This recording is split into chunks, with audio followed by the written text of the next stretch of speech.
I never thought I'd be the guy writing to a relationship advice subreddit about something this raw, but here I am. It's a mess, and honestly, I don't even know where to start. Maybe I should just say it straight, my wife cheated on me.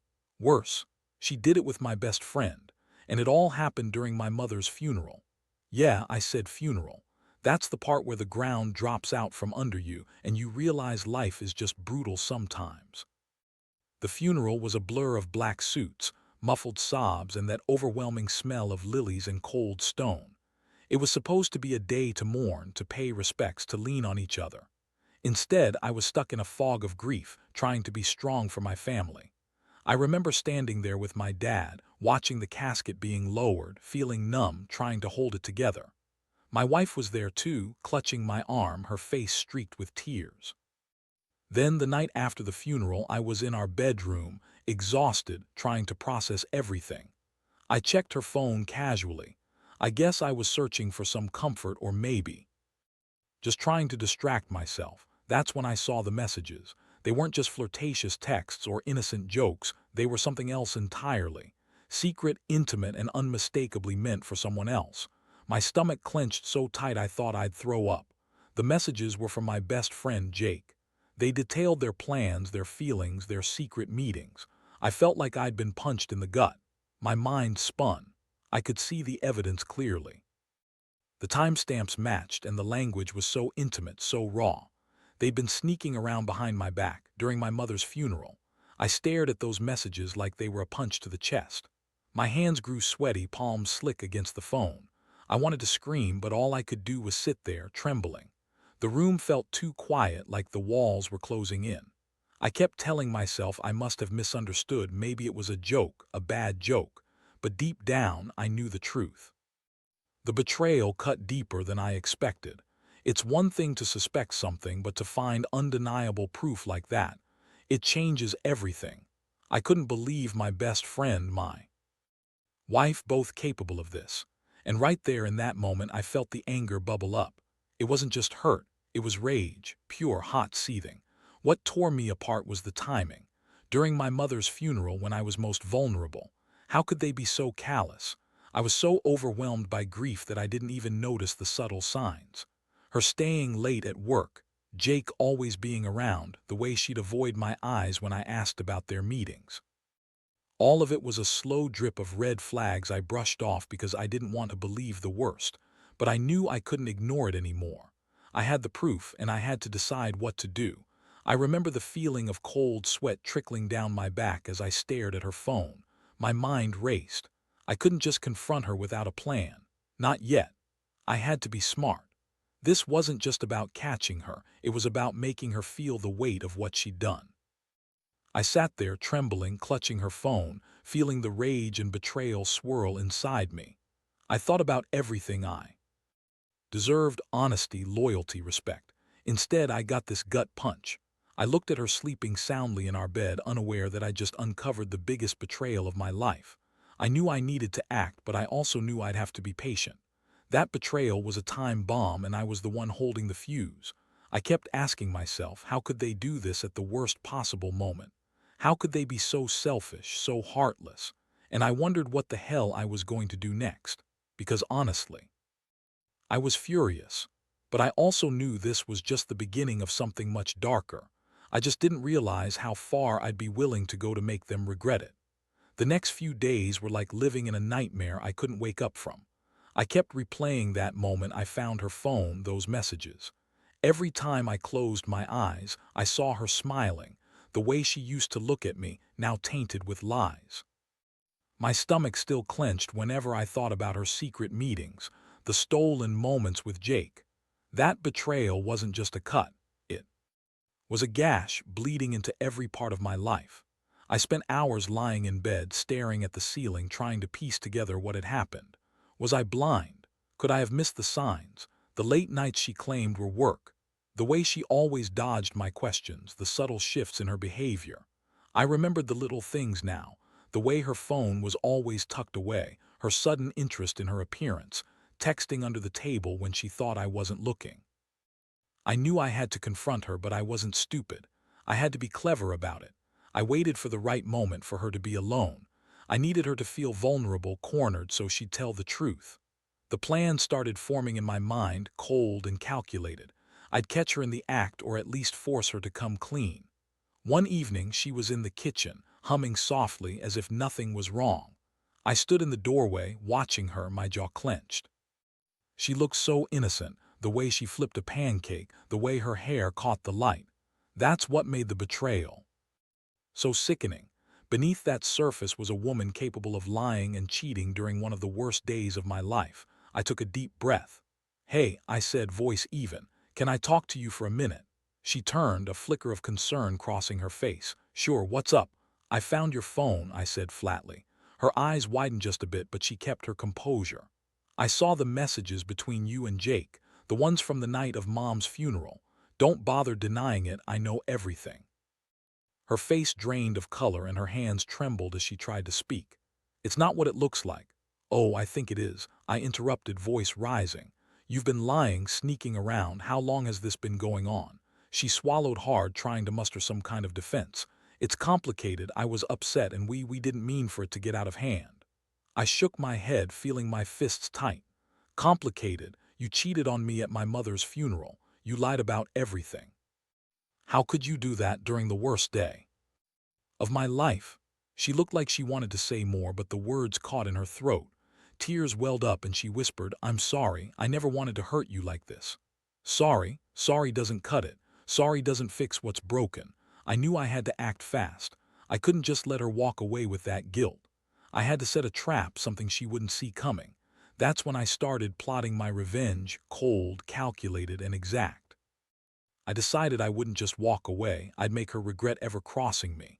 I told her I needed some time to think and I went out to the garage. I started gathering evidence, things I knew I'd need. Her bank records, her phone, even her social media messages. I wanted everything. I wasn't playing around anymore. This wasn't just about catching her. It was about making her feel the consequences of her betrayal. I couldn't shake the feeling of the betrayal seeping into every part of my body. My heart was pounding, and my palms were sweaty as I looked through her messages again. I realized I had enough to throw her off balance. It was time to make her feel trapped, to bring her to her knees. I already knew I'd confront her again, but this time I'd do it with a plan that would leave her no way out. I sat on the workbench, staring at her phone, trembling with a mix of anger and determination. I thought about all the years we'd built together, the promises, the dreams, all shattered now. The betrayal wasn't just a scar. It was a wound that needed tending, or it would fester forever. I knew she'd try to deny it, to lie her way out. But I had enough to expose her, enough to make her realize she'd crossed a line from which there's no return. That's when I started to think about revenge. Not just a simple fight or shouting match, but something calculated. Something she'd never see coming. I needed her to feel the weight of her actions. That's when my plan took shape, piece by piece. I didn't want her to just regret. I wanted her to suffer in a way that made her understand what she'd lost. And so I waited, my mind racing, my blood boiling. The moment was coming, I could feel it. And when it did, I'd be ready to make her pay. The days that followed felt like walking on glass. Every time I saw her, I could feel that simmering rage underneath my skin. I'd catch her looking at me with that guilty, fragile expression, as if she was trying to read my mind or gauge how much I knew. But I didn't say a word. I just played it cool, acting like I was still processing everything, waiting for the right moment. I spent those days meticulously planning. I knew I couldn't just confront her with emotion alone. She'd deny, deflect, spin her way out of it. No, I needed solid proof, a way to pin her down and make her face the consequences. I kept digging through her phone, her emails, her social media, looking for anything that could turn her words into undeniable evidence. I also started setting up a few things, just in case I needed leverage. I wasn't about to be caught off guard again. One evening, I found something that made my blood boil even more. Hidden in her email drafts, not deleted, just tucked away, were plans. She'd been talking about future meetups, about ways to sneak away without me noticing. She'd even arranged for Jake to come over later, as if nothing was wrong. That was the moment I realized I had enough to make my move. I decided I'd confront her directly, but I also knew I'd need to have some backup, some evidence that would hit her hard enough to shatter her lies. That night, I sat her down in the living room. She was trying to act casual, maybe hoping I'd forget or forgive. Wrong. I laid everything out on the table, the messages, the emails, the timestamps. I watched her face fall apart as I told her what I knew. Her eyes darted, her cheeks flushed. She tried to deny it, but I wasn't biting anymore. "You lied to me during my mother's funeral," I said, voice low and deliberate. "You cheated on me with Jake. How long has this been going on?" She looked like she wanted to crawl out of her skin. "It wasn't supposed to happen, I swear. I didn't mean for it to get so serious." I clenched my fists. "You're damn right it wasn't supposed to happen, and I'm supposed to believe you're not meant to excuse after all the lies. You thought you could just hide this forever." Her tears started falling. "I didn't want you to find out like this. I thought I could fix it, but I guess I was wrong." That was her last-ditch effort at a plea, but I'd already made up my mind. I wasn't just going to walk away. I had to escalate this, make her see what her betrayal had cost. I started talking about the future, about what this meant for us. I told her I needed time, space, to think about everything she'd done. But deep down, I knew I'd be taking more than just time.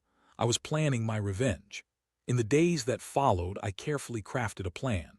I wanted her to realize that her actions had consequences. I planted false evidence, little digital breadcrumbs that would make her panic when she saw them. I also decided I'd turn her own game against her. If she thought she could keep sneaking around, I'd make it impossible for her to hide. I started talking to some friends, doing my research, making sure I knew exactly how to hit her where it hurts. One night, she caught me in the act of checking her social media again. I was pretending to be casual, but I was actually gathering my next move. She looked nervous. "What are you doing?" "Just making sure," I said coldly. "You're not the only one who can dig around."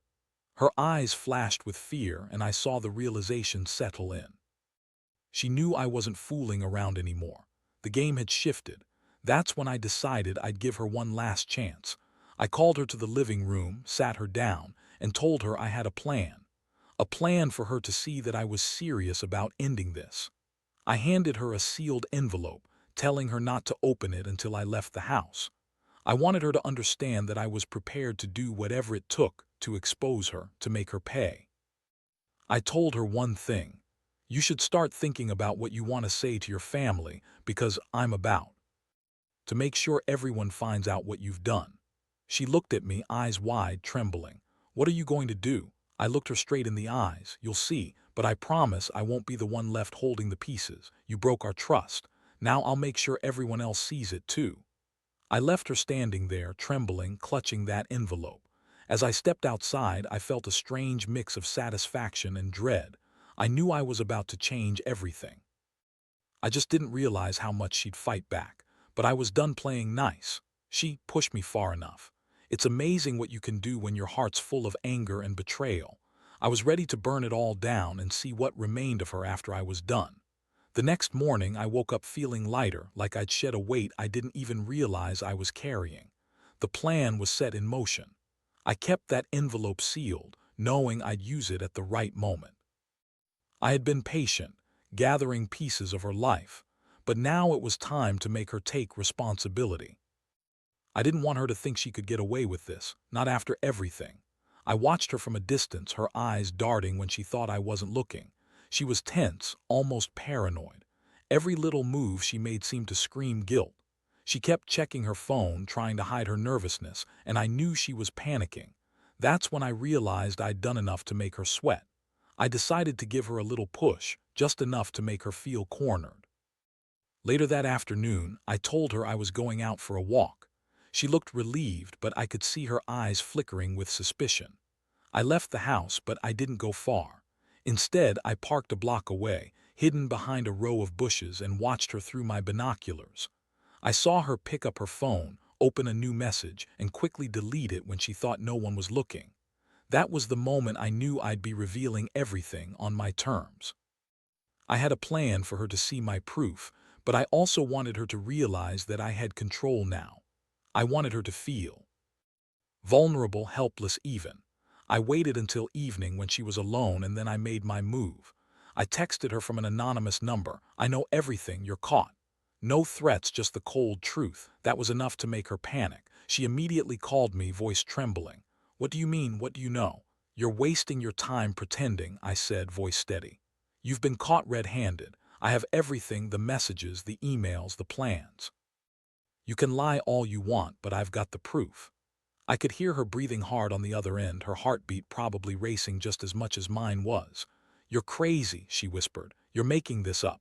"No," I said firmly. "This isn't a movie. You lied to me during my mother's funeral. You cheated on me with my best friend. And now I'm going to make sure everyone finds out. You crossed a line, and I'm about to make sure you regret it." Her voice cracked, but she managed a weak plea. "Please don't do this. I'll fix it. I swear I'll fix everything." That was the moment I knew I needed to escalate. Not just to punish her, but to make her understand that she was losing everything. I told her I'd call her later with more details, then I hung up. I opened the sealed envelope I'd been keeping for the right moment. Inside was a carefully crafted list, names, dates, and evidence I'd plant in strategic places to make her look guilty. I went online, found a few ways to make her social media activity look suspicious. I staged a few messages from an unknown account, a fake profile I'd set up that hinted at her infidelity. I knew she'd check her accounts, and I wanted her to see the signs of her own downfall. The more she panicked, the better. Evening came, and I sat quietly in my study, watching her through a small camera I'd hidden in the living room. She was pacing, texting frantically, her face full of fear. It was exactly what I wanted. She looked like she was about to crack. That's when I texted her again from the anonymous number. "It's over. Everyone will know soon." I saw her drop her phone, frozen, staring at the screen. Her hands shook as she stared at the new messages I'd left. Her eyes widened as she read the fake evidence I'd planted. That was the point of no return. I knew she realized I had her exactly where I wanted her. That night, I couldn't sleep. The adrenaline kept my heart pounding. Watching her crumble was strangely satisfying, a kind of justice I'd never imagined I'd be capable of. But I also knew I had to be ready for what came next. Because now she'd be fighting back, denying everything, trying to save what little face she had left. The game was just getting started. The fallout hit faster than I expected. I had my evidence out in the open, and my wife's world started collapsing around her. The messages I planted, the fake social media activity, it all worked exactly as I planned. The day after I sent the anonymous texts, her phone started buzzing nonstop. Calls from family, friends, even her boss. She was trying to explain, deny, cover her tracks, but the damage was done. I watched her from a distance, feeling that strange mix of satisfaction and emptiness. It was a hollow victory, I guess. Seeing her desperation made me feel powerful, but it also left a bad taste in my mouth. That's what betrayal does. It turns everything upside down. I didn't want her to just suffer in silence. I wanted her to feel publicly humiliated, to realize there was no way back. When she finally confronted me, her face was streaked with tears, her eyes bloodshot and haunted. "You're ruining everything," she whispered, voice trembling. "Please, just listen to me." "No," I cut her off. "You don't get to explain now. You had your chance to be honest. Instead, you chose lies, cheating, betrayal." I paused, my voice sharp. "You're done. I want a divorce, and I want the world to know why." She begged, pleaded, even accused me of making all this up, of losing my mind. But I had enough evidence to drown her in her own lies. I handed her a printed stack of everything, facsimiles of the messages, the fake social media posts, the email plans. Her hands trembled as she looked at it all, suddenly realizing she'd pushed too far. "I swear I'll make this right," she whispered, voice cracking. "Please, just give me a chance. We can fix this, I swear." But I was done. I'd already made my decision. I told her I'd give her a day to pack her things, then I'd leave. No more games, no more second chances. If she wanted to rebuild, it would be on her terms, but I knew I'd never forget what she'd done. That betrayal was seared into my mind forever. That night, as she packed her clothes, I watched her move through our house like a ghost. Every step she took, every tear she shed, felt like a dagger in my chest. I knew I'd be better off without her, but it still hurt. I told her to leave quietly, no drama, no shouting, just an end to the nightmare. And once she was gone, I sat in the silence of the house, the weight of everything finally sinking in.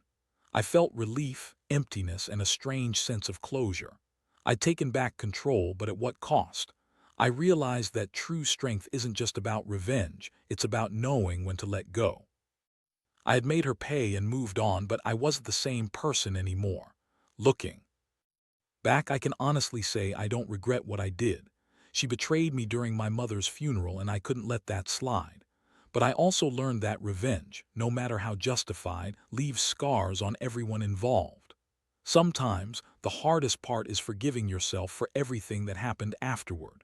But I'll tell you this, never ignore the red flags and don't be afraid to take control when your trust is shattered. The final step was simple. I handed over the keys to our house to a lawyer, filed for divorce, and started picking up the pieces of my broken life. I've learned that sometimes the best revenge isn't making them suffer, it's walking away, stronger, smarter, and more aware of what real loyalty looks like. And trust me, once you're done, you'll realize that the real power lies in knowing when to walk away and never look back. In the aftermath, I felt a strange mix of relief and emptiness. The house was quiet now, too quiet in some ways. Her absence left a hollow space I didn't quite know how to fill. The first few days after she left, I kept revisiting everything, her betrayal, the plan. The moment I handed her the divorce papers. Honestly, it was like I'd been holding my breath for so long, and now I was finally able to exhale, but the air still felt thick with what I'd lost. I won't sugarcoat it. It hurt. Losing someone you loved because of betrayal is a wound that doesn't close overnight. But over time, I realized something important. I was stronger than I thought. That anger, that pain, it became my fuel. I learned that the best revenge wasn't just about hurting her. It was about reclaiming my life, my dignity. I started focusing on myself, getting back into old hobbies, reconnecting with friends, rebuilding my confidence. Looking back, I see my mistakes too. I was blind, maybe too trusting. But that blindness made me appreciate clarity even more. I learned to listen to those red flags, to trust my gut. I also learned that betrayal doesn't just destroy relationships, it can destroy parts of you if you let it. But it also teaches you resilience. It shows you what you're really made of. One thing I keep telling myself is that no matter how much someone hurts you, life moves forward. Time heals, and even the deepest wounds fade if you give them space to breathe.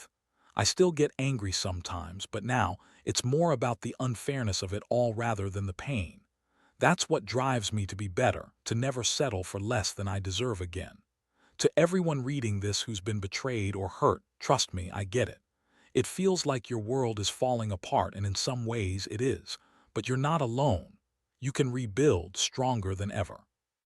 Yes, revenge can bring temporary satisfaction, but ultimately real strength comes from walking away, refusing to let someone else's betrayal define you. You get to decide what your future looks like. As for me, I've started a new chapter. I've moved into a smaller apartment, reconnected with old friends, and even started dating again, cautiously, but with hope. I learned that life doesn't stop because someone else chose to walk away. You find new reasons to keep going, to dust yourself off, and to keep fighting. The final lesson: never let betrayal steal your happiness. Trust yourself, protect your heart, and never settle for anything less than honesty and loyalty. Because in the end, that's what truly matters. And if you ever find yourself in a similar situation, remember, you have the power to take control, to set things straight, and to walk away better than before. I handed over the keys to everything that once defined us, the house, my trust, my peace of mind. And with that, I closed that chapter. I'm moving forward now with a clearer mind and a stronger heart. And I know deep down that the only way to truly win is to live your truth, stand tall, and never let the pain turn into regret.